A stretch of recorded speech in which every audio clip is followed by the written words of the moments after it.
What's up? What's up? What's up? Hello, hello, hello, everyone. How are you guys doing out there? Thank you so much for tuning in to another great, epic episode of Just My Opinion Reviews. I can't even talk. Just My Opinion Reviews, a movie news roundup edition number 113. Hopefully, you guys are feeling good. Hopefully you're feeling fresh. Hopefully you are relaxed right now with your feet kicked up, relaxed, ready to get this movie news in. Let me before we get started, like always, guys, let me know how I'm looking. Let me know how I'm sounding. Let me know if I am crisp. Let me know if I am clear. And I think I figured it out, guys. I think I am actually live on Instagram right now. I just had to read the instructions. You know, I was skimming over it the last two times I tried to do it, and I paid. Now, actually, I got a prompt up. It was like, if you want to go live on Instagram, you got to do this, this. I was like, oh, okay. And so I followed those instructions, and I think it's working right now. So if you're watching this right now on Instagram, let your boy know. If you're watching this on Twitch, let me know. If you're watching it on X/Twitter, let me know. And of course, I know most of you are here from YouTube. My boy Soto is Soto. I don't even know if you're a man or a woman. I don't know, but you always coming through with the one. I already know that means that you're letting me know that I am crisp and I am clear. But hopefully, guys, hopefully you had a happy holidays. Hopefully you had a Merry Christmas if you do celebrate Christmas, and also happy Rotus Tuesday. This is the Black American holiday that your boy, Mr. Tariq Nasheed, has pinned up in the recent years and months. Is celebrated on December the 24th. It is for Black Americans, African Americans, Foundation of Black Americans, but anybody can celebrate it. And during this day, Black Americans should gift one another, present that person with a book that will uplift their consciousness of that person. And so if it's economics, education, labor law, policy, politics, religion, sex, war, whatever, if it is positive, if it's constructive, if it's uplifting, if this is like, hey, I want you to learn about this part of our history, that part of our history, this is something that we can do to achieve justice, to get reparations, whatever, give that person a book for free, over the holidays, for Christmas or whatever. I don't think, that's a bad thing. I can't find any reasons why anybody would have a problem with that. Passing education along, passing around books about our history. I think that's very, very positive. And so I think I'm going to be promoting that through the rest of my days. But yeah, this Sunday was not a good day for this past Sunday, Christmas Eve, December 24th was not a good day for me. No, the 24th was yeah, never mind. Yeah. It wasn't a good day for me to go live. And so I said I'm gonna come back middle of the week on Tuesday. And that's why I'm here now. I was off today and still had a whole bunch to do. I had a ton of cooking to do. Got an air fryer, not this Christmas, but Christmas before last. And it took me a year to pop it open. Just a few moments ago is my first time ever using an air fryer, and I love it. That chicken is good, man. I seasoned the hell out of it, man, with some a number of random things and also some no sugar barbecue sauce. And I'm gonna tear it up when we leave here. But hopefully, you had a good holiday. Hopefully, you had a good Christmas. Hopefully, you did everything that you needed to do. Hopefully, all of your clothes are ironed out and laid across the bed for the rest of the week. If you're still going into the office like it's the first day or fourth grade, hopefully you got your libations, you got the snacks, you got whatever. Let me know in the chat what you're eating on, what you're sipping on, what you're snacking on. Please let me know. Hopefully you got all your clothes washed, your house is clean, you cleaned your butts. Shout out to E-Man. Hopefully you just got done everything that you needed to get done to have a great productive day, great productive week. And let me go ahead and just shout out all of you lovely people right now. I see that we have 50 people watching, 50 people on YouTube. So that's what's up. Hopefully we have about 50 thumbs up. Does this show? I got 4 people right now watching on Instagram. And so shout out to you guys. This is where, yeah, it's working. This is lovely. I like this. I like this. But yeah, let me go ahead and just shout out you lovely, lovely people. First one in the building. Soto was good. Aha. I see you, be Avery, trying to sneak in the show. I can't. You can't get one past me. Yeah, I missed Sunday, so I had to come through today. And so, thank you for coming through all my shows, Soto. You are You are really appreciated. We got Zen Master in the building. Bro had me geeked up thinking Corey Holcomb was in the color purple. Yes, I know, man. My bad. I made a mistake. It was not Corey Holcomb. It was Corey. I can't talk today. Corey Hawkins. And usually I catch stuff like that, and I normally won't reshoot it or re-edit because once I'm done, I'm done. But I'll like put a caption in there or something. But I missed that, so I appreciate y'all correcting me there.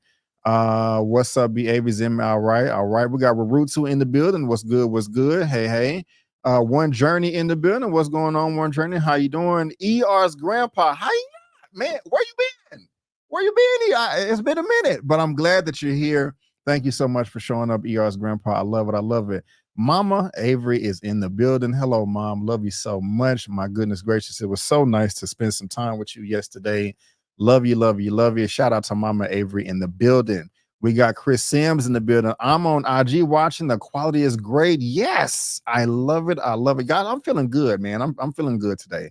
But thank you, Chris. I do appreciate it. Thank you for being here.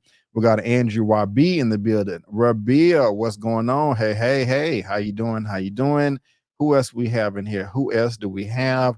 We also have Travis Looney in the building. What is going on? What is going on? What is going on? So whether you're watching this now, later in the replay, live, guys, thank you so much for being here. I really do appreciate it. If you are new here, hit that subscribe button. Okay. That will really help me out a lot. You know, matter of fact, I need to participate. Yeah, I have changed the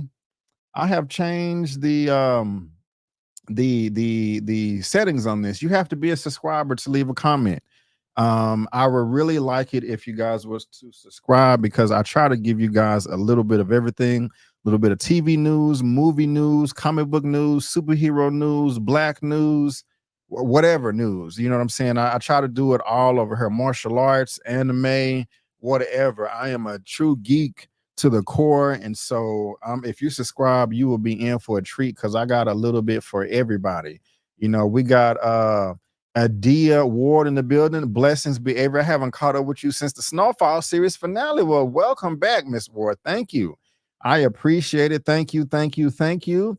And we also have Simply Deep in the building. Finally catching live. Glad to be here. The color purple equals top tier. I love it. I love it. I love it. Davian Chester, A, what's good? What's good? Thank you guys so much for being here.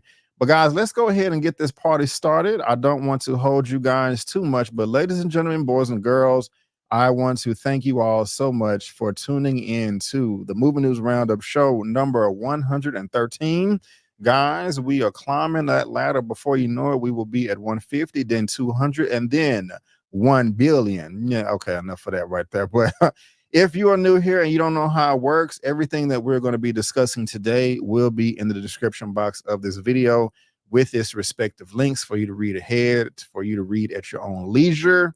And so go ahead and check that out. We only got 5 topics today, too. 5 topics. Of course, we're going to talk about Scream 7, a big merger. Warrior was canceled. The next film that Michael Jai White will be directing, and also the Taraji P. Henson comments about her not getting paid what she feels that she deserves in Hollywood. And I'm going to try to give you guys some solutions to that as well in my critique. Also, guys, I've been getting a few requests that I need to be doing my audio only versions again. So, excuse me, I'm so sorry. That was gross. Excuse me, man, I couldn't hold it. But if you do want an audio only version of the show, I will be dropping that off in the link as well. Again, I got to upload a number of older shows, but I'm going to start back, but I'm going to be on all of these platforms right here, including SoundCloud. Okay. And so if you don't want to do the whole video YouTube thing, if it's taking up all of your bandwidth and all that hot jazz right there, you can get the audio only version. Okay. Again, I'm on all of these platforms right here, as well as SoundCloud. And so go ahead and get your download on. I'm trying to log into SoundCloud over here, but it's giving me a hard time, but it'll be there. It'll be there. Also, just some shameless plugging, guys. Again, The Color Purple hit theaters yesterday. I do have a review for you. Well, first, I have my fresh out of the theater reaction, which I shot in my car. And then here's my full review. And so go ahead and check that out. I really did enjoy that. Got a fresh out of the theater reaction for Aquaman 2, Aquaman and the Lost Kingdom. Check that out. And then my full review as well. Check that out. Also, Wonka, again, one of the best films I've seen this year, on top of The Color Purple. Review is on the channel. The first two episodes of Percy Jackson and the Olympians, I got that recap reaction review. That's on Disney Plus. This was the thumbnail for the latest edition of Super Duper. In addition to the movie news roundup that I usually do every Sunday, every Saturday I got a superhero comic book show, and so this was the last one of that.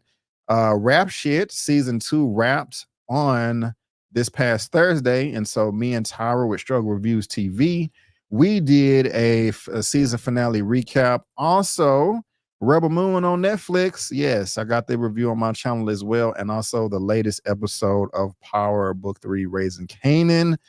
Man, I have seen episode 5, and I cannot wait to talk to you guys about it this Friday coming up at midnight. Of course, yeah, me and Lamont are going to get together and do that. And so, yeah, man, that's what I got going on over here. And before we get started, I need a little bit of help. Okay, Ron Burgundy, I need your help, sir. If I'm going to do this, I'll need my news team at my side.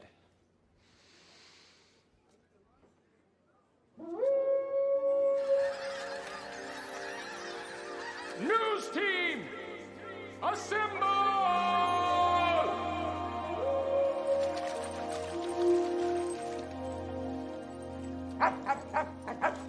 News team, assemble! Ron, thank you so much, man. I really do appreciate it. You know, he's always coming through in the clutch. I doubt anybody will be showing up today because I did send out that invitation literally at the last minute, you know, and people got stuff to do. But, you know, just in case, Ron, you know, thank you. I do appreciate it. I do appreciate it. And why have I been logged out of my Yahoo? Okay. Oh, looks good. And I got to have all my stuff logged in. I'll go crazy over here. Also, to all of my moderators, please, please, please.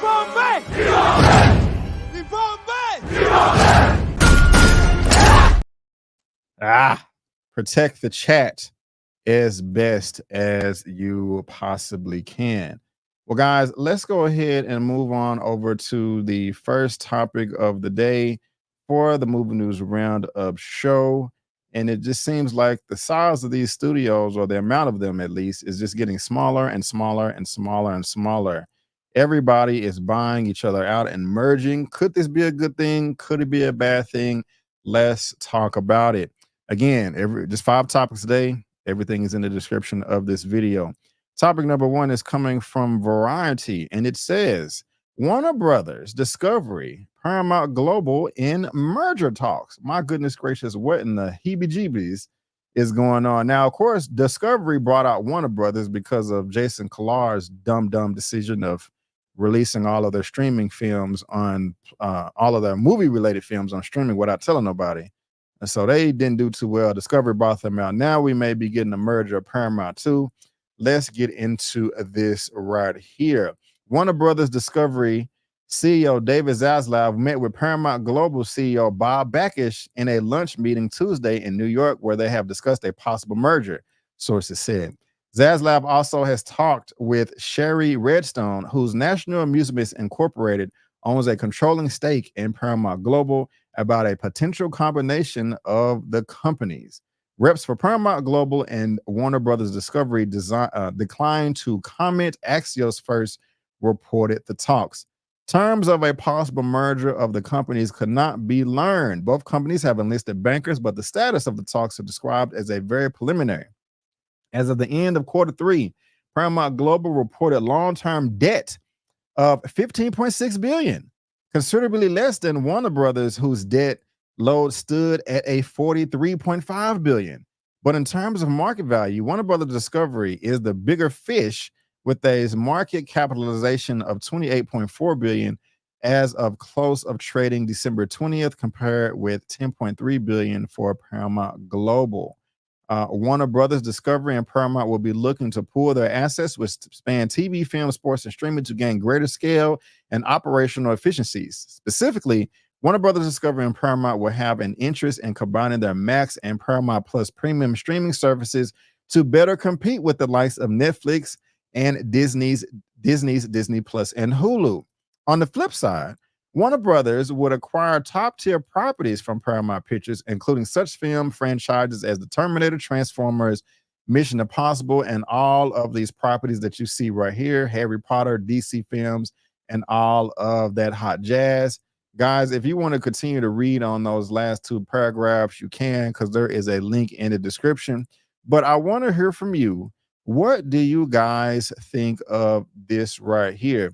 Now, we don't know if there's going to be a halt on this because of some type of monopoly from the government. That is to be seen, to be determined. But I personally think that this is a decent idea because, like the article said, Paramount is in debt in tens of billions of dollars, and Warner Brothers, watch is why Discovery bought them out in the first place, is doing horrible. I think it said $43 billion that they're in debt because excuse me, they've just been messing up the last number of years. But there was something in this article that I want to talk about. It says specifically, Warner Brothers Discovery and Paramount will have an interest in combining their Max and Paramount Plus premium streaming services to better compete with the likes of Netflix and Disney Plus and Disney Plus's Hulu. Now, Netflix has been at the leading charge of the streaming game for the duration of streaming. I mean, they're number one right now, and they probably will hold that spot for a very, very long time. Looked like Disney Plus was going to lap them when they first launched their platform during the pandemic, but that did not pop off into fruition like they said. In my opinion, a lot of that has to do with Bob Chapek, who's no longer the CEO of Disney, and Bob Iger is back, and that is now his baby. But I think I talked last week of how Disney Plus and Hulu will be combining anyway. I forgot the company that owns the larger stake in Hulu because Disney doesn't own all of Hulu right now. I think is a Universal. Somebody correct me if I'm wrong, but if they were to get all of it, it would make sense for Disney Plus and Hulu to combine forces because, for one, in my opinion, and y'all can let me know if you disagree, people like bundles. It's easy. You don't want 17,000 subscriptions, coming out of your bank account every month. It can be quite daunting, but if you're paying $15, $20, $25 for one giant bundle, I just think that's more convenient. And also you have the different tiers as well, not, cheaper for ads, more expensive for non-ads. And the point I'm trying to make is you don't want a more realistic number than 17,000 streamers. I think it would be easy if you could only pay for maybe 3 streaming services opposed to 7 because everybody was doing their own thing. So if Warner Brothers Discovery does, because you had Warner Brothers, then you had Discovery where they combine. Then Paramount, they had that Paramount Plus. So if they, that's 3 companies combining into one. That's just a ton of content right there in one spot, in one place. You want this to be as smooth as possible. The transition to be seamless. And so it can be annoying if you have to jump from app to app to app to app to app to search for something. But if it's all in one place, then I mean, there you go. You have a winner on your hand. And so if for convenience, that makes sense to me. And especially for the money, if they can save and get out of this debt, then I think that's a win too. But like I said, what you got? Terminator, Transformers, Mission Impossible, Top Gun, A Quiet Place, Teenage Mutant Ninja Turtles, Godfather, Paranormal Activity, Scream, Star Trek, all of the DC films from Warner Brothers, all of the Harry Potter, the Lord of the Rings. I mean, come on, you can just keep on going. A merged Warner Brothers Discovery Global would be expected to combine their TV operations. So Warner Brothers, Discovery, CNN, HBO, TNT, TBS, Discovery, Cartoon Network, Food Network, HGTV, TLC, and others. Paramount networks include CBS, Comedy Central, MTV, Nickelodeon, and BET. Okay, I mean, does anybody still watch BET? Let me know. Also, this week, media mogul Byron Allen, the Black billionaire, reached out to Paramount's top brass to extend a $3.5 billion offer to buy BET Media Group, which includes BET, VH1, and BET Plus. So, guys, all of that right there, 2 paragraphs of stuff of companies and shows, all into one. On the surface, it seems like a decent idea to me. What say you guys? What are you saying about this? Is this something that you like? What's up, Khadijah? How you doing? Um, let's see here. Was okay. Disney owns the larger piece. Thank you. I said Universal. Comcast owns the smaller part. Are you sure? I mean, I don't know, but thank you for that. And so, yes. Yeah, I can tell that I think that thing is working. I'm getting less comments because I made it that you have to subscribe, but also helps with the trolls. We don't want any of them in there and in here either. But I think this is a decent idea. On the surface, I'm here for it. But again, you guys let me know what you think, and there is a link to this down in the description box below for you to read at your own leisure. All right, well, guys, let's move on to topic number 2. And this broke my heart, man. This broke my heart. I do not like this at all. And hopefully we can see more of this. But as y'all know, if you've been subscribed to my channel, you know I love martial arts, kung fu, karate, whatever. That's my thing. And so I try to eat up as much martial arts content as I possibly can, whether it's movies, television, a video game. But when you have it in the show, I'm gonna be there for it. And I was even late to the party when it got to the show right here, Warrior. They just had their season 3, and that it was originally on Cinemax, and then it was on Max, and now it may be no more. But this is topic number 2 coming from collider.com. Warrior canceled at Max swoops in. Wait, I'm sorry. Warrior canceled at Max. Next swoops in to stream it. And since it's canceled, this is what I have to say. Hell no, to the no. Yeah, I'm pretty upset about that. And hopefully Netflix can revive it. And that's what it says right there at the beginning. Could Netflix revive the series for season 4? Hopefully, because it's such a good show. Assam Andrew Cody has reached the end of the road as Warrior has been canceled by Max after 3 seasons. But even if the story centered around a martial arts warrior has come to an end, Netflix has obtained the rights to stream the 3 seasons they have already been released. Deadline reports that if the show turns out to be a successful addition to Netflix's catalog, the streaming platform could consider bringing Warrior back for a 4th season. Time will tell if Assam, he's the main character, can continue, or if the 3 seasons that have already aired will be everything that comes out of this story. Guys, hopefully not, man. It started in 2019 on Cinemax, and it did okay, but then Warner Brothers bought it out, and it was on Warner Brothers for 2 seasons. And hopefully Netflix can come and save the day and give us a season 4, because it's really, really good. It was something here about Bruce, like, because it was okay. Unlike most series that are canceled by the networks, Warrior does have a strong chance of coming back with Netflix, seeing potential in the drama show created by Jonathan Troper based on the writings of Bruce Lee. If the existing 3 seasons of Warrior are popular when they add it to the catalog in February of next year, the streaming platform may be willing to work on the development of new episodes. It remains to be seen if Warrior will return to television or if the sun has set on this version of Chinatown. And it was loosely based on a true story. Again, it is based on the writings of Bruce Lee. He wanted to produce the show, create the show, but of course he was not able to. He passed away, which is very unfortunate, long time ago. But it is definitely inspired by him. Assam is basically the Bruce Lee in that show, and it's really, really good. I covered it on my channel as well. I did a video for all of season 1, all of season 2, and then I did episode recaps for season 3. And so if you are into the show and you want to go back and check out all of my Warrior videos, it's right there. Just go to my homepage and type in Warrior, and you will have a good time. You will have a good time. See Warrior season 2 review, and those are the individual episode recaps for season 3.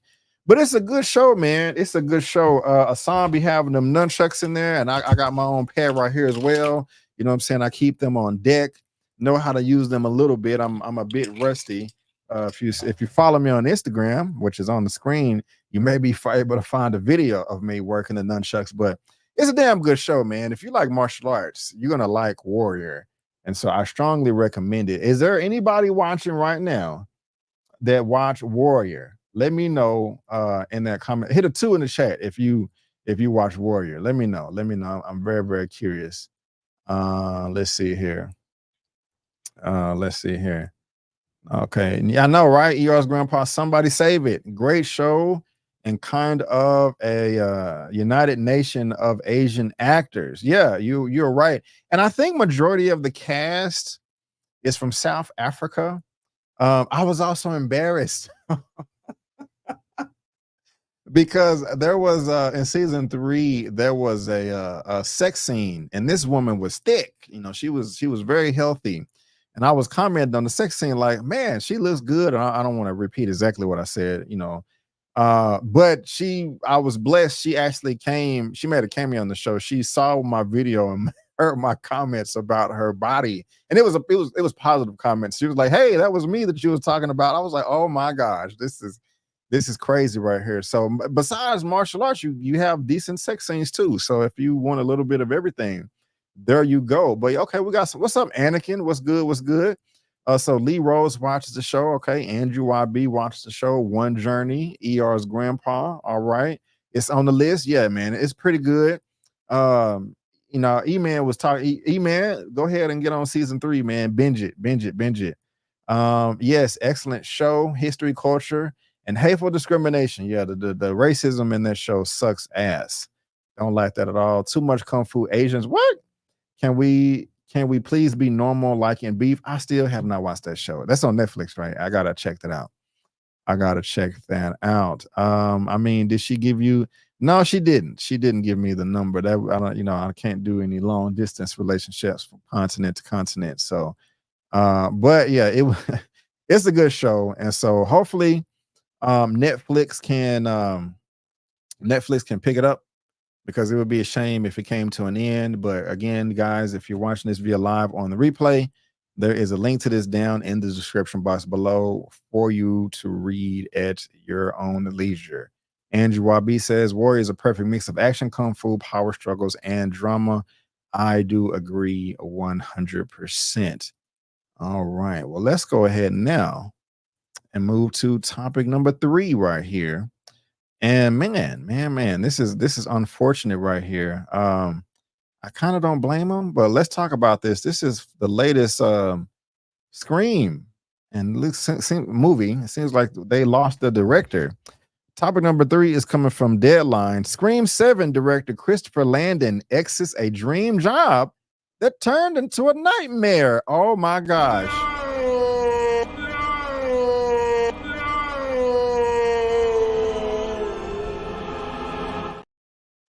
That's crazy. Christopher Landon has exited Scream 7, the director announced on social media. I guess now is a good time as any to announce I formally exited Scream 7 weeks ago. Landon shared on X, the social media platform formerly known as Twitter. This will disappoint some and delight others. It was a dream job that turned into a nightmare, and my heart did break for everyone involved. But it's time to move on. He continued, I have nothing more to add to this conversation other than I hope West's legacy thrives and lifts above the den of a divided world. What he and Kevin created is something amazing, and I was honored to have even the briefest moment basking in their glow.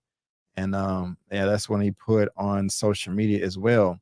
Landon's exit from the horror movie franchise comes after Melissa Barrera was fired from the film due to her social media post on the Israel-Hamas conflict. After Barrera was dropped from starring in the 7th installment of the horror series, Landon posted he was not one to blame for her exit. Then the post was deleted. A day later, it was announced that Jenna Ortega would not reprise her role either due to Wednesday's shooting schedule. Now, a lot of people had some speculation going on, like, oh man, Jenna Ortega, she quit because her girl got fired. But then it came out, I think either a day later or, that she had wanted to exit well before her co-star got fired, because it generally was a scheduling conflict. And so everybody was just making up stuff, bunch of speculation everywhere. Following the backlash on social media for cutting Barrera from Scream 7, Spyglass Media released a statement noting the reasons they had for letting her go. And they're talking about Melissa Barrera. Spyglass stance is unequivocally clear. We have zero tolerance for anti-Semitism or the incitement of hate in any form, including the false references to genocide, ethnic cleansing, Holocaust distortion, or anything that flagrantly crosses that line into hate speech. Read the statement.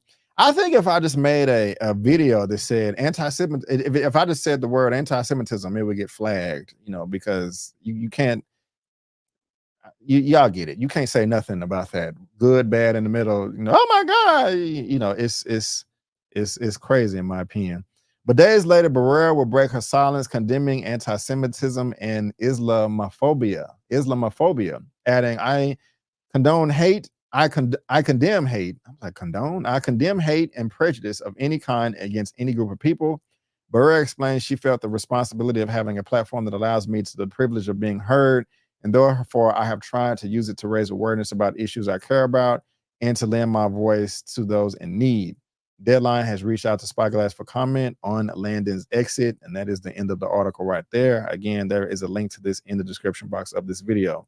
And so, again, the director, Mr. Landon here, he was like, "I'm out. I quit." And it's most likely due to the girl getting fired.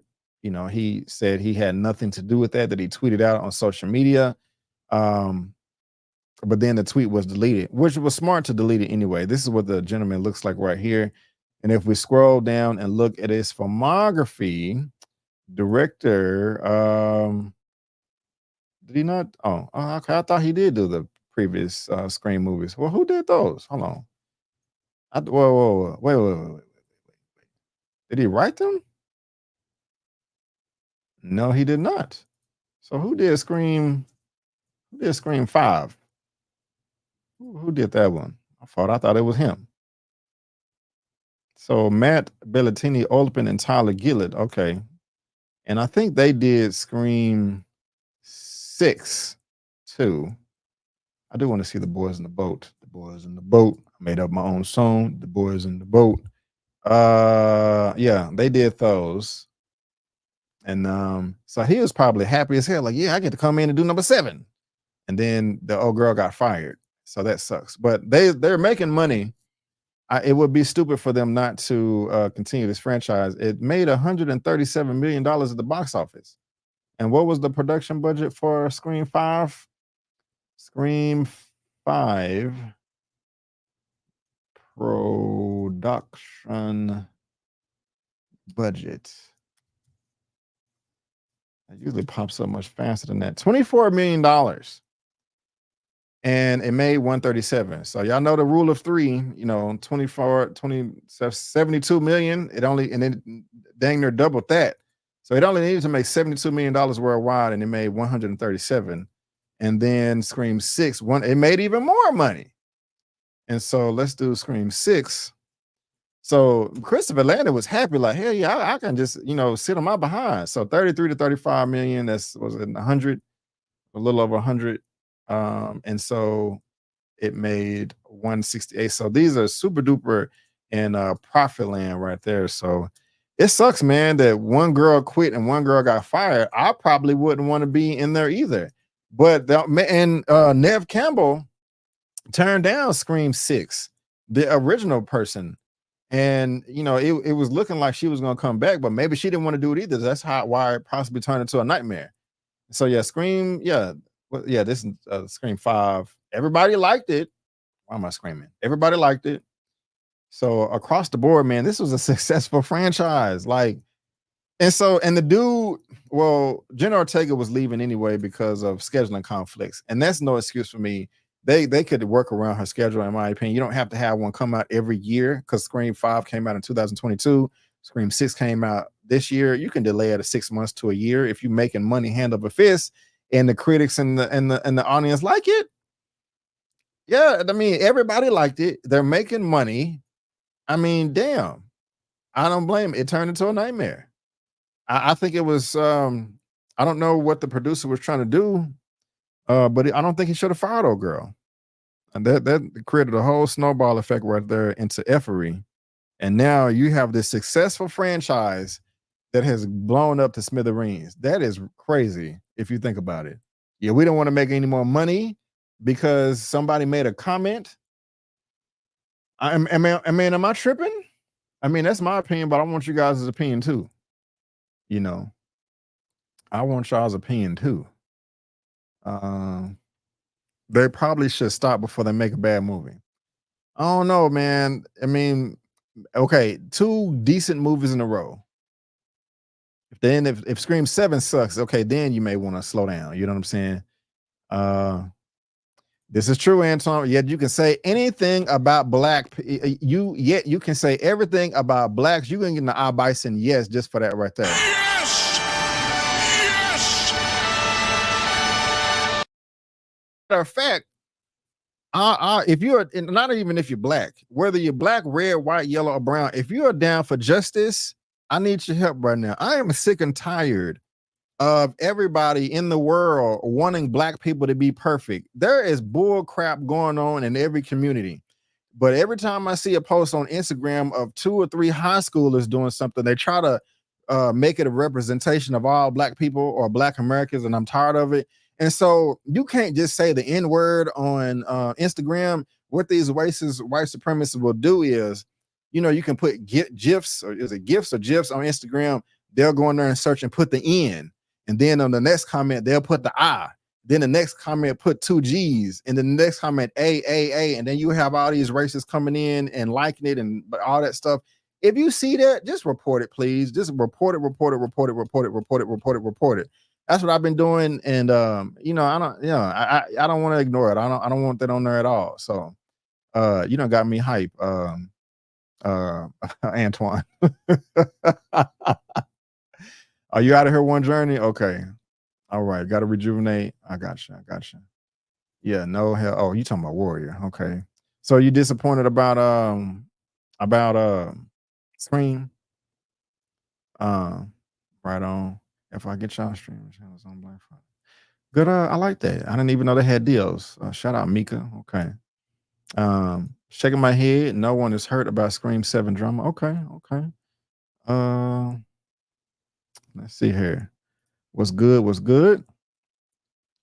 Seeing some new people here. I got some new subscribers too. Oh, girl, probably had to keep right on. So, y'all let me know what y'all think about this nightmare right here, man. Apparently, that's how Christopher Landon feels, and there's no more Scream movies. Or no, he's not directing it no more. But you got somebody that quit, somebody that got fired, and then Neve Campbell, she got some negotiation power. She gonna come back. She missed Scream 6. Will she be back for number 7? And again, guys, there's a link to this in the description box below for you to read at your own leisure. All right. Let's move on. We got 2 topics left. We're talking about the blacks, my peoples. That takes up majority of my audience, my subscribers, and I love it. We was talking about martial arts a second ago with Warrior. And we're talking about that now again with Michael John White. I am a big fan of this gentleman right here. Not necessarily an A-list actor, but I would love for him to be one. So I will support him as much as I possibly can. He recently had a film that had a limited release called Outlaw Johnny Black. And I did review it on my channel. It was a lower budgeted film, but it was still highly entertaining. And I liked it. And so I know if you guys heard of that, let me know in the comment section as well. I was trying to stall and bring up the thumbnail because I didn't upload it and I can't find it right now. Where in the world is that thumbnail at? But okay, we're just gonna keep going because hold on. I'm being anal right now. Where is that thumbnail at? Come on, Outlaw Johnny Black. I guess I can just search for it on my channel. But have y'all seen that film? Outlaw Johnny Black? Okay, I can't find it. And oh, here we are. Yes. Here we are. Let's take that down real quick. check this out on my channel, Outlaw Johnny Black. Have y'all seen the film? It's pretty good. I enjoyed it. But that was his last film, and now we're going to talk about his next film. And I got this from Deadline for topic number 4. Michael Jai White directs Top Line's action comedy Trouble Man for Samuel Goldwyn Films. Cast also includes Method Man, Orlando Jones, and more. So that is Method Man, of course, in the middle. This is Michael Jai White. This is his wife. That is Lala, Mike Epps, and Orlando Bloom right here. And they have the exclusive Michael Jai White, Black Dynamite has wrapped production on Trouble Man, an action comedy that he directed and the stars in with Samuel Gold's Films. Those starring along him are all the people that I just listed right there. Filmed under the Georgia Production Program, the film stars White as Jackson, a former cop turned private detective living in Atlanta. When famed R&B singer Jahari goes missing, Jackson is hired to find and save her. Is that gonna be his wife? Because they do collab together on films. As he investigates, he realizes her disappearance is tied to a much larger conspiracy of lies and deceit, which makes him question everyone around him and confront his own past. I'm already in for this. You know, I like Michael Jai White, so hey, let's do it. White and Marcus Stratford penned the script with Craig Baumgarten producing. The Samuel Goldwyn financed the pick and will also release it next year, following past collaborations with White on the actioner As Good as I can't read today, As Good as Dead, and Western Outlaw Johnny Black. Said White in a statement on the project, "I am profoundly blessed and proud to serve my fan base and help resurrect light to the urban action comedy genre. I love it." Added SJ Film CEO Ben Feingold, "We're very excited to expand our relationship with Michael Jai White to include this great new story from Michael Stratford and Michael Jai White. We look forward to bringing Trouble Man to audiences the second half of next year." Yes, let's do it. They're just talking about, you know, the representation right there. And so and that starts talking about him directing the Outlaw Johnny Black. But yeah, man, your boy right here, this is kind of a trailer of his latest film that came out earlier this year, Outlaw Johnny Black. And I was entertained by it. It wasn't the best thing in the world, but you know, I had fun with it. Okay, you know, if at the very least check it out on streaming. Something that I do want to see him do, let me see here, is I want to see him do a part 2 for Blood and Bone. I think that came out in 2009 or 2010. Let me scroll down a little bit here. Damn, this dude filmography is long as hell. Hold on, is this the acting? Okay, that's the acting. Well, no, we can look at that. He did do that Mortal Kombat Rebirth, that YouTube Facebook thing, Mortal Kombat Legacy. Where is Blood and Bone? Have y'all seen Blood and Bone? Man, this is one of my favorite movies of him right here. Yeah, it came out in 2009. Shout out to Kimbo Slice. Rest in peace, sir. He was in this too. But I want a sequel to this right here. I want a sequel to this. You can look up all the fights. I go Kimbo at the beginning. You can look up all the fights on YouTube. But I'm here for this, man. I'm a fan of this guy. So check him out. I also like him in the Never Back Down sequels as well. I mean, I like him in his sequel to Sudden Death, the original that John Claude Van Damme had in the 80s or 90s. He had a sequel to that, and that wasn't the best.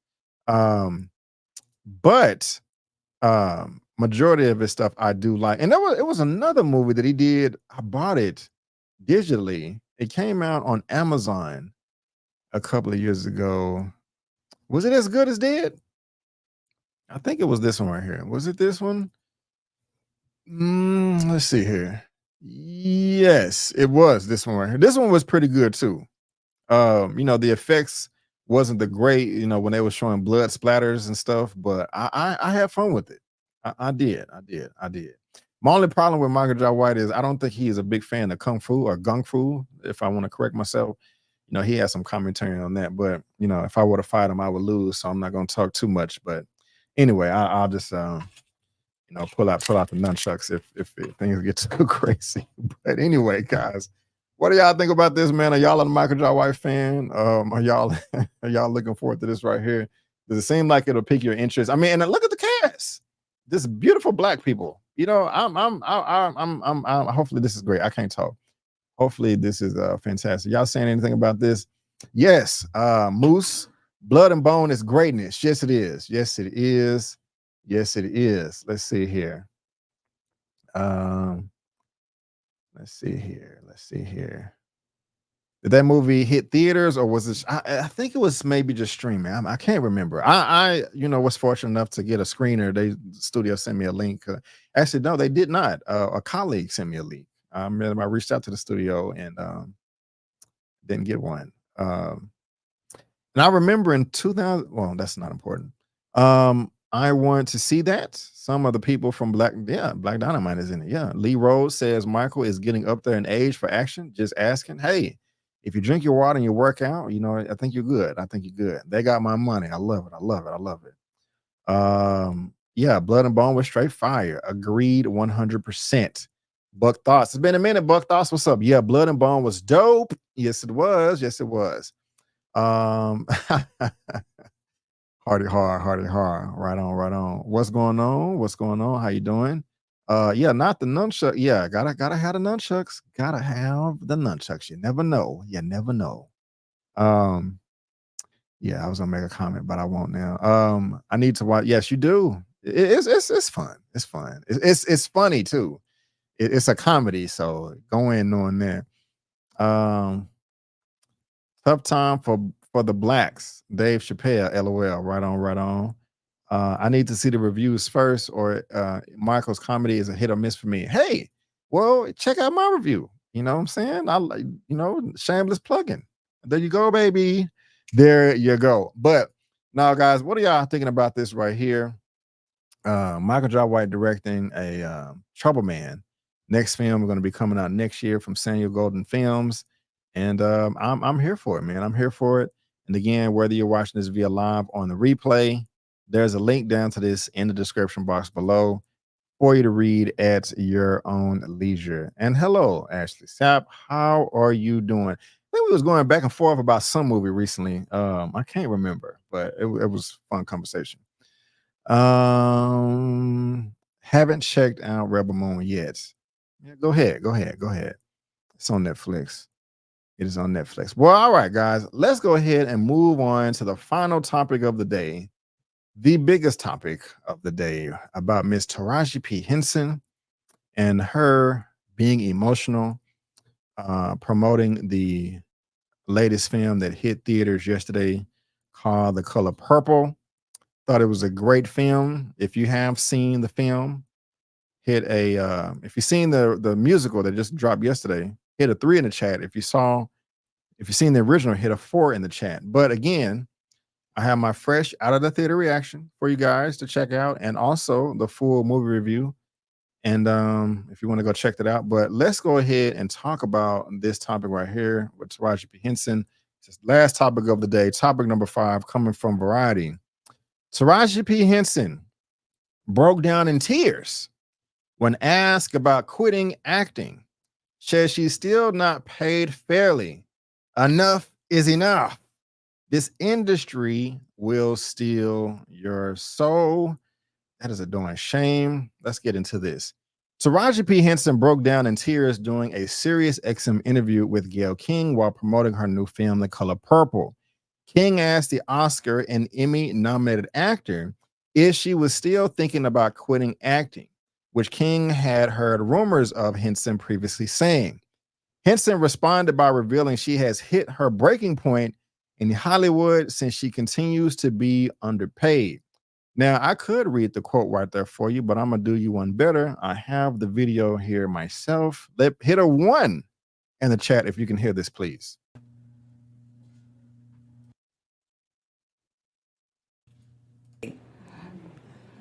Are you thinking about it? Are you thinking about it?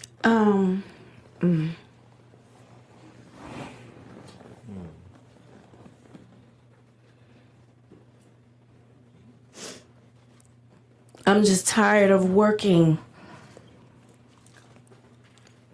so hard, being gracious at what I do, getting paid a fraction of the cost. I'm tired of hearing my sisters say the same thing over and over. you get tired. I hear people go, you work a lot. Or have to. The math ain't mathing. And when you start working a lot, you know, you have a team. Big bills come with what we do. We don't do this alone. The fact that we're up, there's a whole entire team behind us. They have to get paid. So when you hear someone saying, oh, such and such made $10 million, no, that's not, that didn't make it to their account. Know that off the top, Uncle Sam is getting 50%. That's right. Okay? So do the math. Now we have $5 million. Your team is getting 30% or whatever your team is off of what you grossed, Sometimes not more. after what Uncle Sam took. Now do the math. So You're tired. I'm only human, and it seems every time I do something and I break another glass ceiling, when it's time to renegotiate, I'm at the bottom again, like I never did what I just did, and I'm just tired. I'm tired. I'm tired. I get that. It wears on you, you know? Because what does that mean? What is that telling me? What is it telling me? Yeah. And what does it tell me?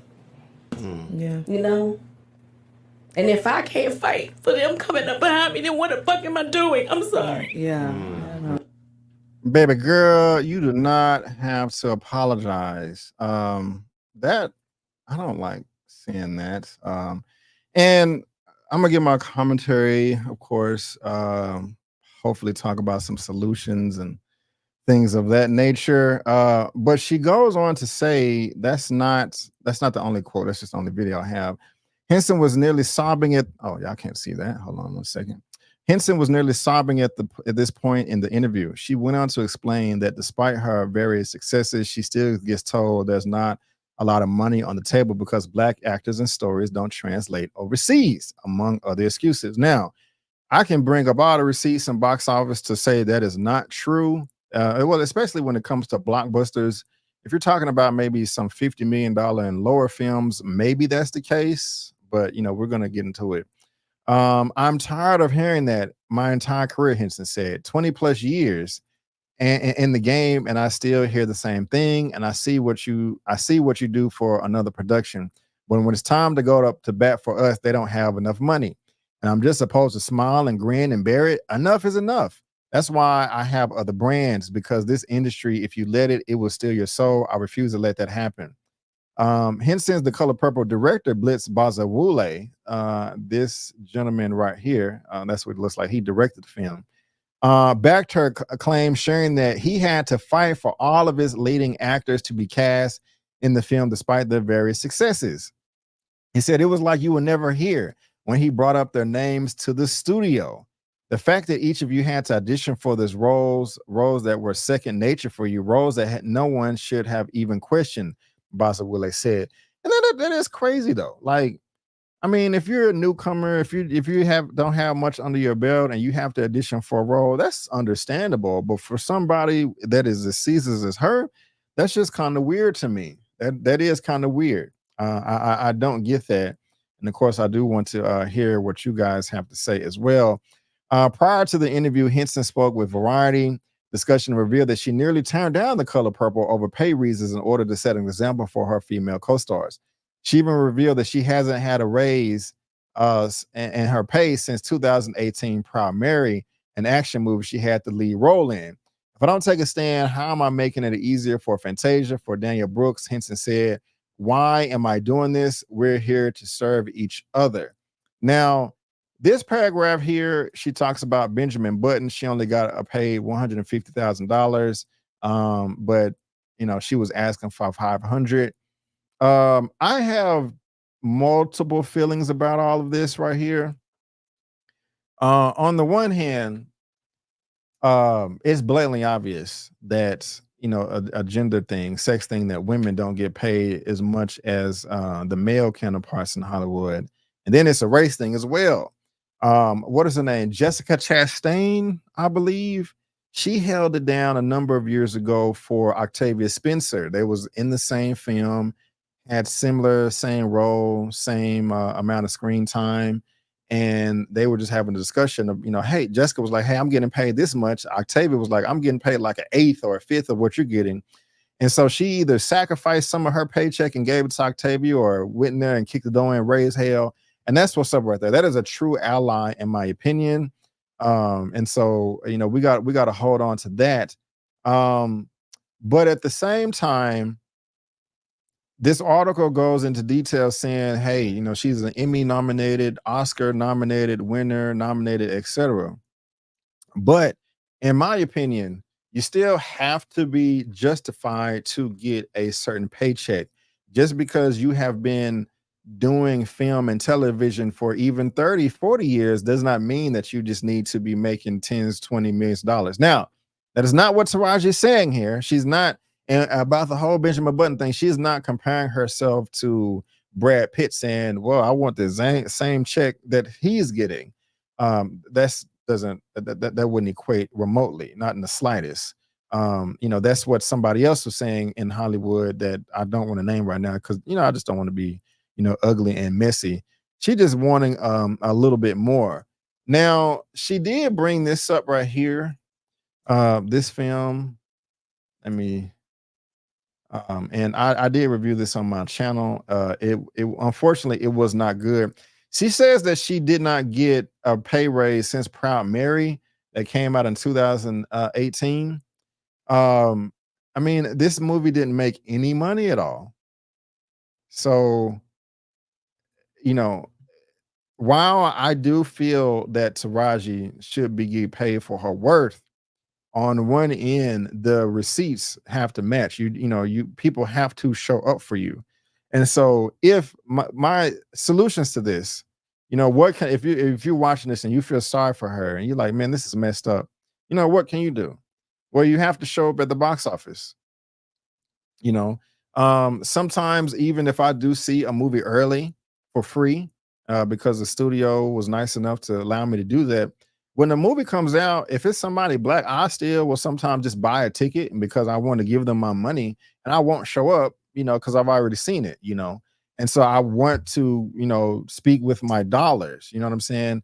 And so let's see here, what women want. I know what men want, the remake of the Mel Gibson film, which I thought was even better than the original. This one came out in 2019, a year after Proud Mary. It didn't make much money. Now, it was profitable because the budget was only $20 million. And, if you multiply that by 3, and it's not an exact science, that's just 60. So it made money. But this right here is not a lot of money when you're, speaking about worldwide. The international was only 17 million. Majority of it was made here in the United States. And so, I'm playing devil's advocate a little bit. I'm not saying that what she's saying is crap and, Taraji don't know what she's talking about. No, she does she does deserve to get paid more. We know that there is a disparity. But again, she's not asking for a ridiculous amount. She also talked about, actually, let me just bring it up in the article right here. Let's see here. This is Robin Thede who made a comment about this on X. Watch this. Taraji is telling the absolute truth. 70 to 80% of gross income is cut off the top for taxes and commissions, agents, managers, lawyers, and for those who pay other employees as well. And baby, the math ain't mathin'. And excuse me, I'm so sorry. And you're like 10 million minus 8 million, that's still $2 million. There is some truth there. I'm not gonna lie. And the whole interview right here is on Sirius Radio's YouTube channel. It's like 9 minutes. I'm not going to play a whole 9-minute thing here. And then Taraji mentioned that too, about the 10 million. But I want to say this as well. Look, I'm not going to come to any conclusions. I don't know. But hopefully the people that are on Taraji's team are really on her team and not taking advantage of her. I don't know if they are. I don't know if they could be the sweetest people in the world, the most trustworthy, loyal, 10 toes down. You know what I'm saying? They could be. I don't know. Or they could be some vultures. I mean, we do know that, a lot of entertainers over the years have been taken advantage of. Off the top of my head, I'm thinking about Mike Tyson. He talked about in prison that was his most at peace because nobody could take advantage of him. So hopefully that's not the case. You also do have to negotiate. Okay, I mean, I don't know if Taraji is putting her foot down and was like, no, this is ridiculous, or are you just signing at the dotted line on whatever is offered to you. I don't know, but what I do know is that if we do want her to receive some type of justice, we can show up for her at the box office. And if you're not doing that, that's really, really unfortunate. Let me bring up her IMDb here. I just want to look at Hustle and Flow. I'm not even gonna bring it up. That was like a $2 million production budget. So, even Terrence Howard was like, I only got $12,000 for that. Well, I don't know anything about residuals, but it was a $2 million movie. So Paw Patrol, I did not see. Abbott Elementary, Empire. Did y'all watch Empire? Okay, What Woman Want? That was in 2019. Acrimony. This was in the middle of Proud Mary and What Men Want. I hated that movie. Let's see how much that made. Not a lot. It's a Tyler Perry film. So $46 million, and it made $2 million overseas. And so I'll say this, in my opinion, Taraji is not asking for a crazy amount of money. She's, and I'll go ahead and say this, like Monique, I did not agree with Monique's stance because she was offered $500,000 and then she ended up suing Netflix. Now, does Monique, in my opinion, deserve more than $500K? Yes. Yes. People was like, that's a slap in the face. I agree. At the very least, maybe $1 million, but I said a respectable amount should have been anywhere from $2 to $5 million for a Netflix special. That's just my opinion. But the only reason I say I didn't agree with Monique is because she was making a counter offer comparing herself to Amy Schumer, Dave Chappelle, and Chris Rock and people like that, the biggest in the industry in that field. And I'm just like, even Monique, if you are talented, you're not on their level. They have made much more money in their television shows and their stand-ups and their movies than you. And so, you can't ask for 15 to 20 million, but 2 million, 3 million, 5 million. Okay, that's a bit more realistic. And I just say that to say that's not what Taraji is doing.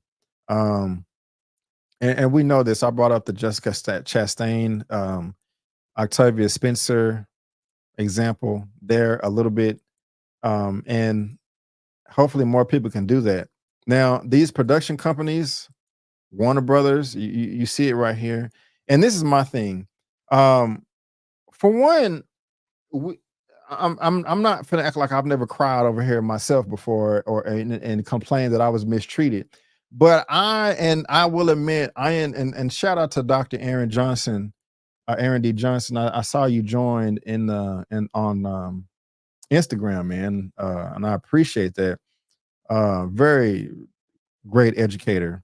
I was talking to him a while back, but I will admit my consciousness, my level of awareness is not where it used to be 3 to 4 years ago, and I am ashamed of that. And what I'm getting at is, as far as solution number one is, Black people, show up for your people at the theater and streaming. If they on the streaming platform, buy the movie, rent the movie, subscribe to the platform, show up for them at the box office. Just do that. That's solution number one. And then two is, we got to realize the system that we live in. We are living in a system where the people that look like us, we're not liked. So just by default, they're not going to pay us the same as they pay people that look like them. And I'm talking about white people. I mean, and I just think that's like just on default too. And y'all may get happy about Black Lives Matter if you see a white person or somebody that don't look like us saying Black Lives Matter. Oh, they do love us. Well, they love us like they may love us, but in my opinion, they love us like we're their pets. They don't want us to be mistreated. They can be like, oh my gosh, this Black person, this Black man, Black woman shouldn't just get beat the crap on the streets. They have some humanity. Okay, that's on the bottom base foundational level. But when it comes to getting on the same level of them, as far as economics or surpassing them, they're not going to pay us the same. And it's just kind of weird to me that some of us still expect that. It's not. We don't own anything. I'm only going to speak for America. We were 13% of the population at least, and we only own 2.6% of the nation's wealth. We got to do something about that. And so I talked about solution one of just showing up for your people with your dollars.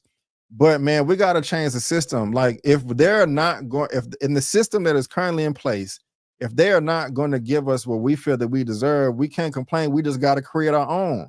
And no, that is not going to take a year or 2 or 5 or 10 years. This is a lifelong endeavor to receive reparations. That's what we need. Once we get reparations, then we can create our own systems and pay our people what we deserve, and we don't have to rely on them.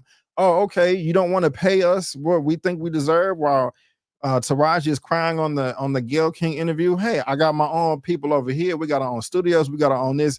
We control our own life in every aspect: economics, education, labor law, politics, religion, sex, war. That is the end goal. Again, it's a lifelong effort. It's a lifelong endeavor. Realistically, it's going to take at the very least one lifetime to get that accomplished. But the end goal is for us to have 100% control over our whole life globally. And it's going to take some decades. It's going to take a lot of work, a lot of reading, and a lot of education. I mean, I'm doing this for my grandchildren and great-grandchildren. And think about it this way. And I'm not trying to throw shade or talk down on people that don't do this, but hopefully, at the very least, everybody watching this has a savings account and are saving for retirement. You know, every time you get paid, whether it's weekly, bi-weekly, monthly, semi-monthly, whatever, you know, you do what you got to do and you put a little bit on to the side so that when you get to 60, 65, 70, however years old, where you don't want to work no more, you have you a nice nest egg. It's a lifelong thing. You can't save for retirement in one check in 1 month, in 1 year. You do a little bit at a time, as much as you can, to where when you get to that age and you pass away, all of that you saved up, all that you're built, you pass down to your offspring.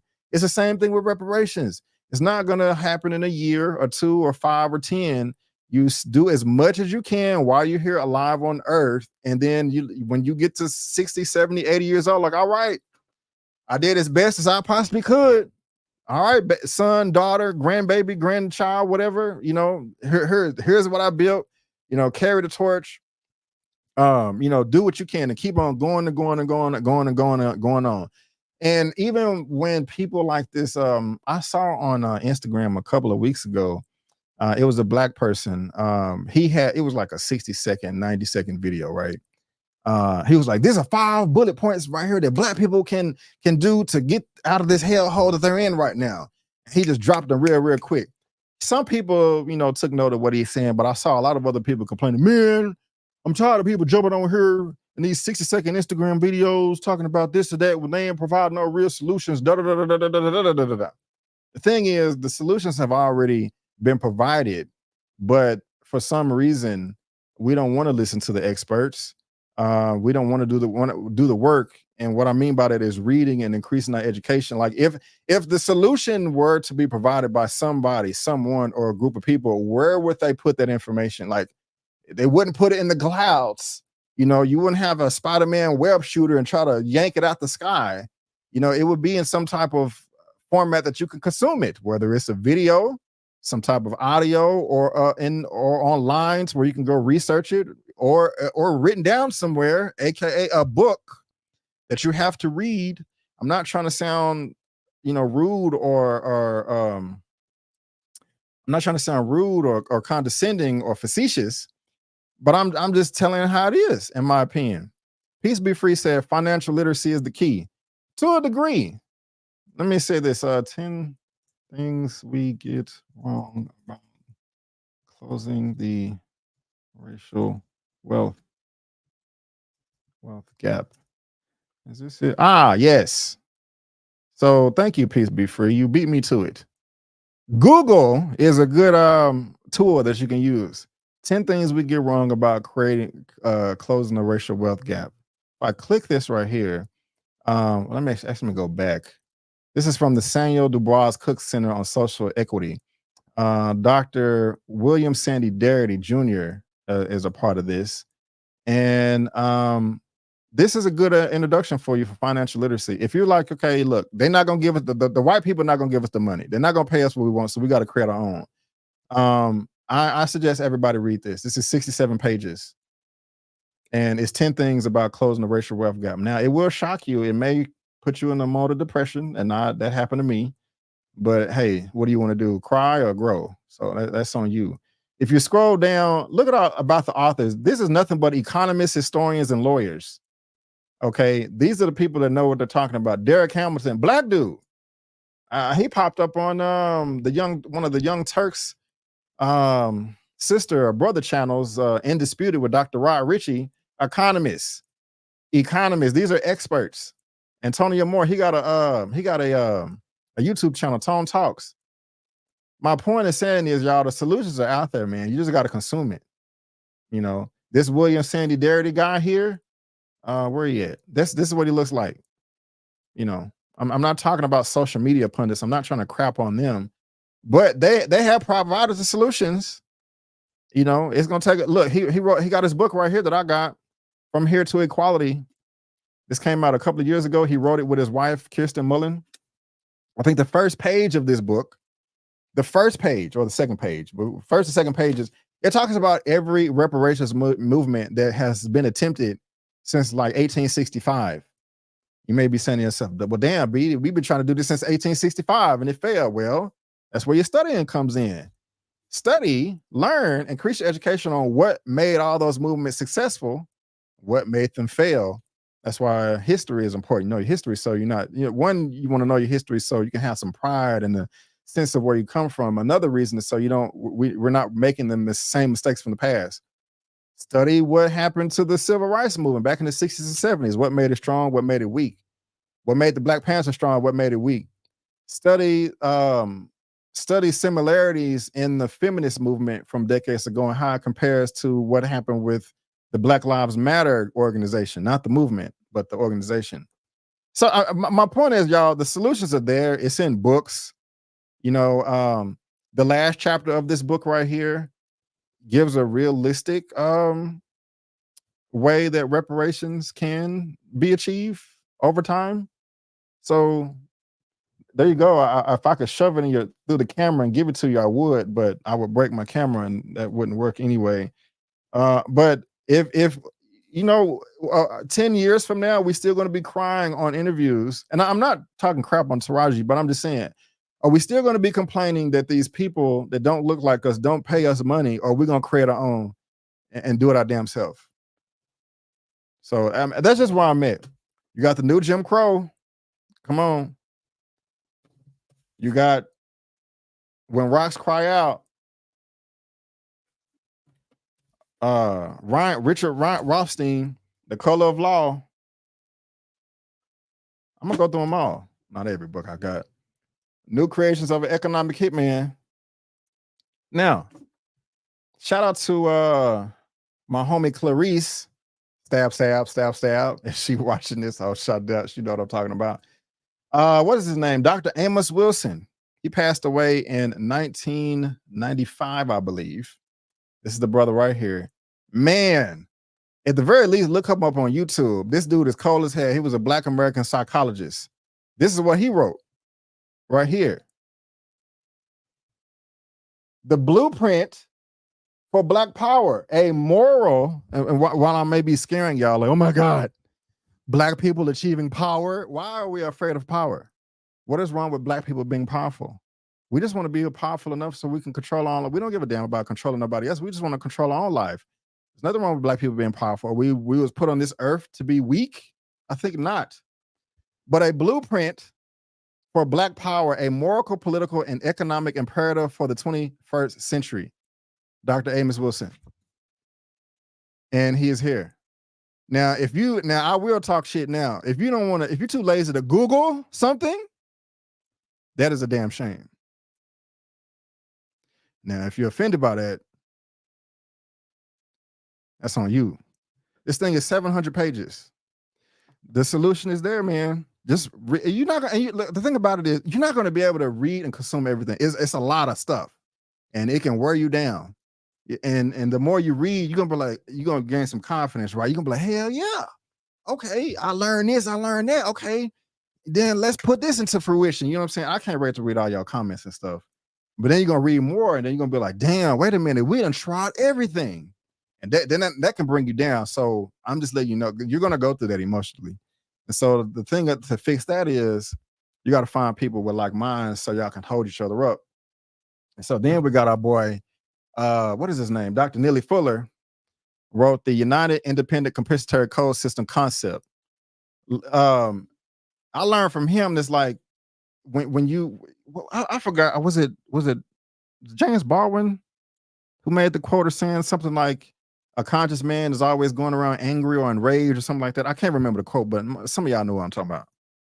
And when you increase your education stuff, you're gonna get angry. You're gonna be like, this is effing bull crap. They stole everything from us. Duh.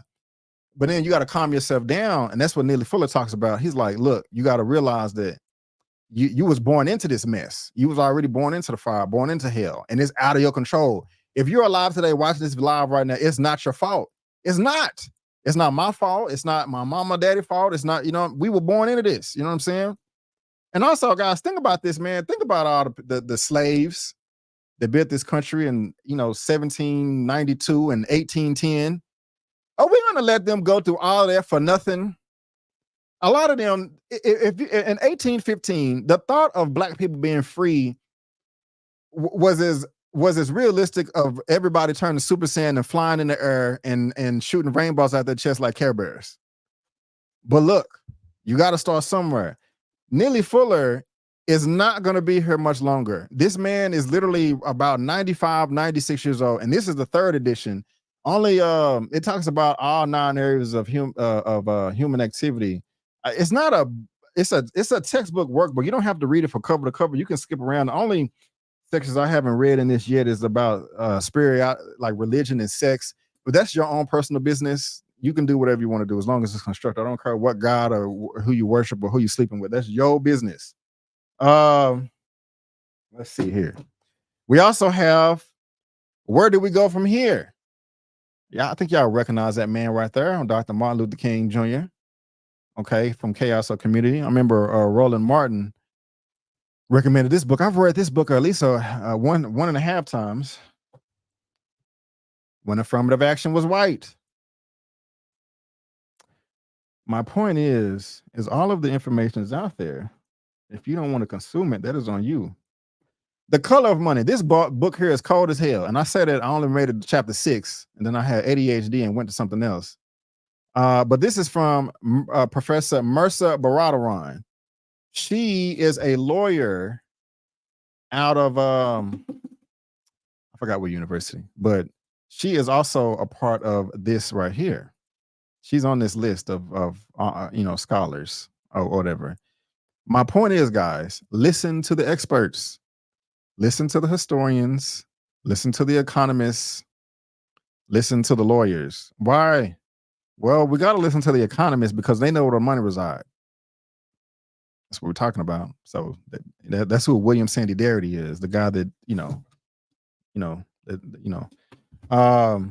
we got to listen to the lawyers because they got all the information on the Constitution, all the ins and outs and the loopholes and the treaties and stuff like that.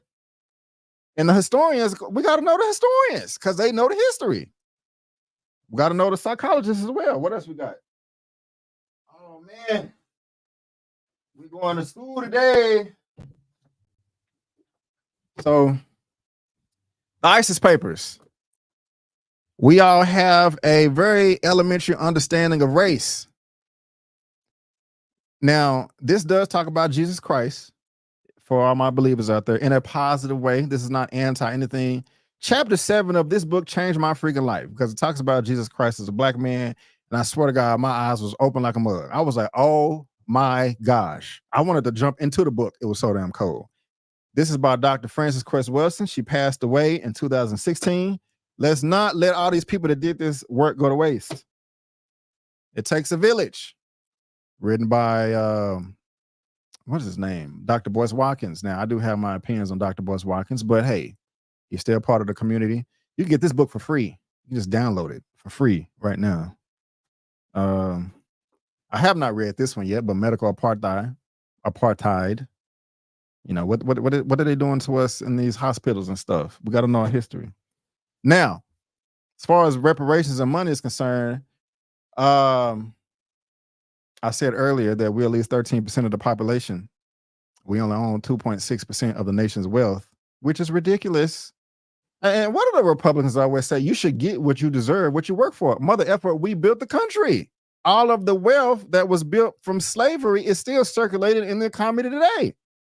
And we didn't have access to it. It was illegal. We just want, we want that. At the very least, we should own at least 13%.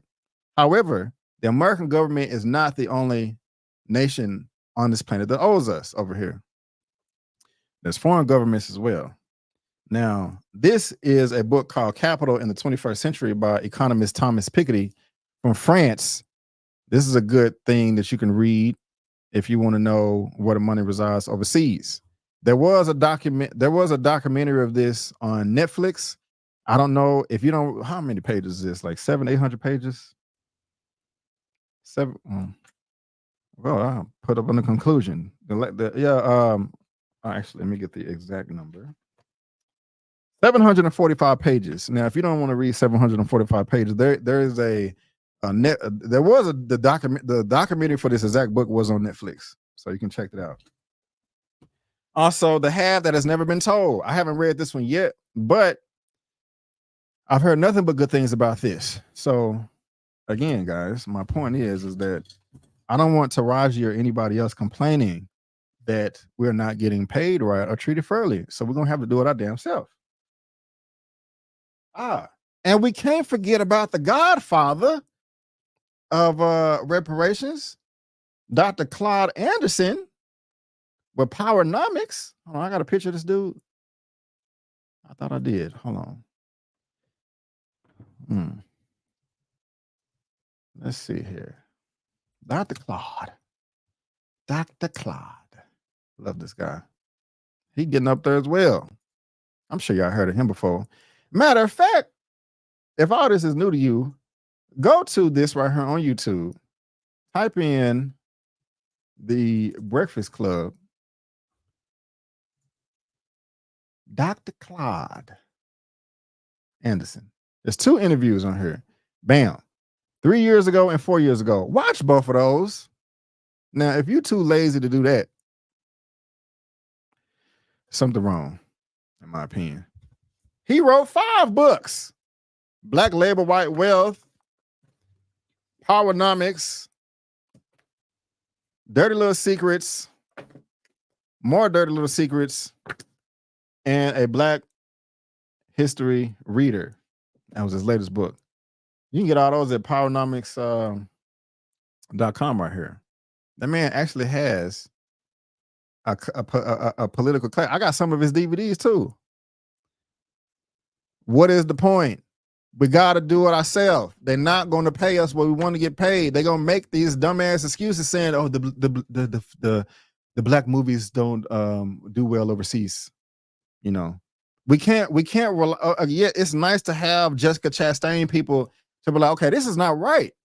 You got to get paid the same amount of me. Let me give you some of my paycheck." Yeah, that's cool, but we can't rely on them. Do you rely on somebody to pay your rent? Do you rely on somebody to feed your kids if you have kids? If there's a leak into your roof, oh my God, the water's coming in. I don't know what to do. Or were you going to pull out a bucket or go up there and fix it yourself? But we rely on everybody. We rely on other groups of people to take care of us. That don't make sense. I know we all messed up in the brain. It's going to take a lot of therapy and stuff like that. And guys, these books right here is a small fraction of it. And you're not going to be able to do it all, but you can do something, man. You can just do as much as you can. What is that sister's name? What is her? Somebody help me out. I know she got this is the last thing, and I'm gonna close this thing out. This one right here, what I want everybody to read, the Black Power book. She has a book club where she got like 16 videos. She got a video for every chapter in this book. It is on YouTube right now. What is her name? Oh, I'm not leaving it till I remember. Hold on. Let me just look it up. Black blueprint for, okay. I'm surprised I didn't lose nobody. I still got around a blueprint for Black Power.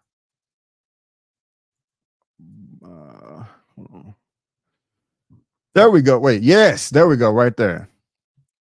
Excuse me. I forgot her name, Dr. Oya Mott. So Dr. Amos Wilson's blueprint for Black Power. You see that 35 videos? She has a video for every chapter in the book. Chapter 1, chapter 2, chapter 3. Now you don't have to listen to her if you don't want to.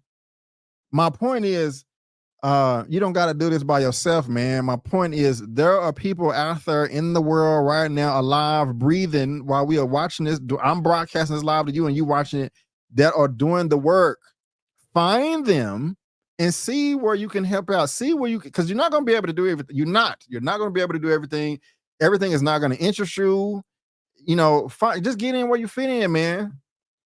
Because I don't want to see Taraji crying, making questions, saying questions like this. If I can't fight for the people coming up behind me, then what the F am I doing? She talking about Fantasia and the other girl in The Color Purple, and our children and their children and our grandbabies and great grandbabies. So yeah, we can cry, yeah, we can complain, but that's not gonna get us nothing. You know what the white supremacist is doing? Every time we cry like this, every time we cry about racial injustice, this is what they're doing. Hold on, give me 2 seconds. Give me 2 seconds, please. This is the perfect representation of what the white person. Every time we are crying and moaning and not doing nothing ourselves, this is what they're doing. This right here. It's entertainment to them. It is entertainment. They are laughing, eating popcorn. Look at these black people. This is what they're doing. And Dr. Nelly Fuller, you can go to his website, producejustice.com. He talks about the white supremacists do this for 4 reasons: fun, glory, and material comfort. It was another reason I can't remember, but there was I had to get that off my chest. And so, in one sense, black people, you got to show up, because we didn't show up for this right here. We didn't show up for acrimony. We didn't show up for Proud Mary.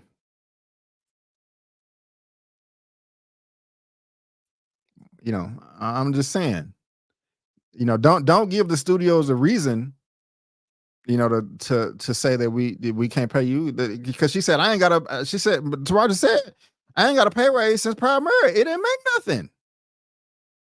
Now, granted, the movie was bad, so I mean, you can do what you want with your money. Yeah,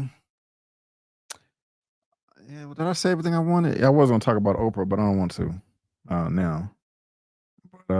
Yeah, man, that's all I got to say about this. So, I that was just, you know, I'm trying to do what I can do. I don't know everything, but you know, oh my gosh, where have you been? Are you serious? This was the same thing Monique was talking about. Yeah, I'm glad to see you, ma'am. It's been a minute. Thank you for being here. But yeah, guys, that is that we at right there, man. Link is in the description box below for you to read at your own leisure. And let's get to work, man. You know, it's gonna take a lot. You know, just think about it, man. Like I'll be 40 next year, and by the time I'm 70 years old, 80 years old, hopefully I'll make it that long. We still gonna be in this mess, but I want to look back and be able to say, you know what, we're still in this mess, but we made some progress. You know, we are better than we were 10, 20, 30, 40, 50 years ago. I have something to pass down to my children, my grandchildren. They can look up to me and smile and have pride, saying, hell yeah, my daddy worked his butt off and did what he could. You know, and yeah, so that's what I got right there. So hopefully, wait, that's not the comment I meant to bring up. No shade. We are seeing some younger black folks getting big. So I can't even comprehend that right now. Yeah, Anakin not Vader. Just my opinion. Book club win. Man, the thing about it is I don't even got to start one because there's already book clubs online. What is Yvette Cornell had one. Gosh dog it. I can't remember. She got about 100 books on there. I can't remember. Damn. Like good was it Good Book Reads? Wait. I remember Breaking Brown Book Club. Yep. Right here. I don't care what y'all have to say about the person. I don't want to hear it. If I hear you saying anything negative about it, then I'm gonna delete the comment or block it because that's another thing. We got to be more mature, guys. We got to learn that we got to learn to be able to work with people even if we don't like them. That's what being on code is. That's the definition. You think all the white supremacists like each other? Hell no. They fight and bicker all the time. Where they stick together to uphold a system. We're not I got this from Dr. Aaron D. Johnson a number of years ago. We're not saying that you got to go to dinner with them with black people that you don't like and y'all children play at the playground. Man, we're trying to get what's ours. And also I was having a conversation with somebody yesterday about this. The goal is not to solve racism, white supremacy. They're gonna hate us regardless. I don't care about that. That is not the goal. Somebody was like, well, what do we do about racism? I don't give a crap. I just want what's mine. And once we get what's ours and we create our own, we will have enough power to defend ourselves and hold each other down. That it does not matter how much racist people are towards us because we're strong enough to defend ourselves. You know what I'm saying? I want to throw Wakanda out there, but that's a fantasy in a way. But this book club, like, look at all these books. My point is, y'all, the information is out there. And this is not the only list of books. This is just a fraction. So I'm gonna clip this, of course, and you can send it to whoever. But I have a microphone right here. I have to talk about it. I have to give my piece. And so I don't know everything, And also, if you're saying the one last thing, if you're saying to yourself, Brandon, I hear what you're saying, bro, but it's 8 billion people on the planet. What can I hear what you're saying, bro. I agree everything what you're saying, but I'm just one person. What can I do? There is a way to fight racism and white supremacy as an individual. That's what Nelly Fuller talks about. That's what being on code is. What you do and what you don't do. What you think and what you don't think. What you say and what you don't say. From now on, for the rest of your life, I'm giving an assignment right here and it's free. For the rest of your life. There's only three things. There's only three things that we do as human beings as we're existing in Earth. We're always either doing something, we're always either thinking something, or we always are either saying something. Okay. So from now on until the day that you die, every time you think about something, I want you to say to yourself, what I am thinking about right now, will this help black people or will it hurt black people? Every time that you open your mouth, say, what I'm about to say, will it hurt black people or will it help black people? I said hurt or help. And every time you're about to do something like, okay, I'm about to do this, whatever it is, what I'm about to do, will it help black people or will it hurt black people? If it will hurt black people, don't do it. If it will help, do it. All right. Already, Olivia. She know what's up. There you go in caps. That's what on code is. You know what I'm saying? But guys, I want to thank y'all so much for tuning in. That is going to wrap it up for the Movie News Roundup show number 113. Yes, again, everything that we discussed today is going to be in the description box of this video, and hopefully it helped you out.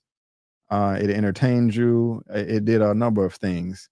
I do not know if I will be back next week, this coming Sunday, because that is New Year's week and news is always slow during that time.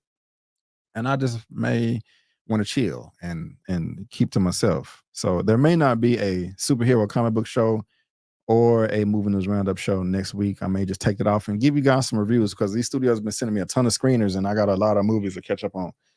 And so, I may just be getting a bunch of recaps and stuff. Shameless plugging again. Movie news roundup. I'll eventually put up some audio only versions for you guys. Check out my out of theater reaction for The Color Purple. Check out my full review for The Color Purple. Check out my out of theater reaction for Aquaman and the Lost Kingdom. Also, Aquaman the review, Wonka, first 2 episodes of Percy Jackson, the last superhero comic book show, Rap Shit, Rebel Moon, and The Power. And yeah, Outlaw Johnny Black. And guys, let's not give the white supremacists a reason to do this right here. That's crap. But guys, again, I want to thank you so much for tuning in. And before you go, don't forget that I'm B. Avery. That's just my opinion. Peace out. And I'll see you next time.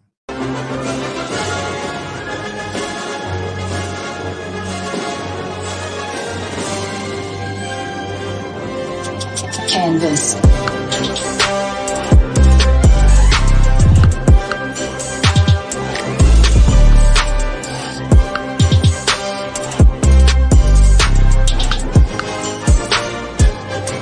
Would you care to step outside?